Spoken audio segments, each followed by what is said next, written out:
مسلمانوں کی دلجوئی کا عالم کیا تھا؟ روایت میں ایک شخص امام جعفر صادق کی خدمت میں حاضر ہوا تو آپ بیٹھے تھے، غم زدہ تھے، رو رہے تھے۔ تو اس نے پوچھا کہ امام آپ رو رہے ہیں؟ کہا ہاں، آج صبح ہی میرا بچہ، دودھ پیتا بچہ فوت ہو گیا، لیکن میں جو رو رہا ہوں اس وجہ سے نہیں کہ میرا بچہ فوت ہو گیا۔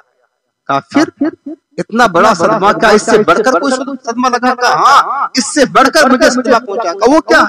کہا بات یہ ہے کہ میں نے اپنے کنیزوں کو منع کر رکھا ہے کہ گھر کی چھت پر نہ چڑھا کریں، بے پردگی ہوتی ہے۔ تو آج ہم نے دیکھا کہ میرا بچہ، شیر خوار بچہ، وہ رو رہا تھا، میری ایک کنیز اس بچے کو بہلانے کے لیے گھر کی چھت پر چڑھ گئی، بچہ چپ ہو گیا۔ وہ کنیز بچے کو لے کر کے سیڑھیوں کے ذریعے سے نیچے اتر رہی تھی، اچانک میں قریب آ گیا۔ جب اس نے مجھے دیکھا کہ امام جعفر صادق آ گئے، وہ تھرا گئی، میری خشیت سے، میرے رعب سے وہ کانپ گئی۔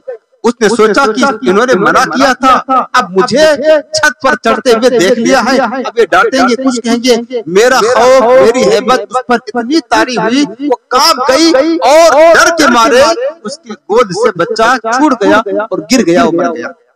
پھر میں نے اسی وقت کہا کہ کنیز تو اللہ کے لیے آزاد ہے، میں نے آزاد کر دیا۔ آنے والا کہتا ہے حضور آپ کو تو سزا دینی چاہیے تھی، آپ نے آزاد کر دیا۔ کہا دکھ اسی بات کا ہے، اسی بات کا دکھ ہے کہ اب میں ڈرتا ہوں قیامت کے دن اللہ رب العالمین نے اگر مجھ سے پوچھ لیا اے جعفر تیری وجہ سے، تیری ہیبت و خوف کی وجہ سے میری ایک بندی ڈر گئی تھی، جتنا دیر تک میری ہیبت اس پر طاری رہی، اگر اللہ نے اس کے بارے میں سوال کر لیا میں رب کی بارگاہ میں جواب کیا دوں گا، اسی وجہ سے رو رہا ہوں۔ یہی بہت بڑا سوال۔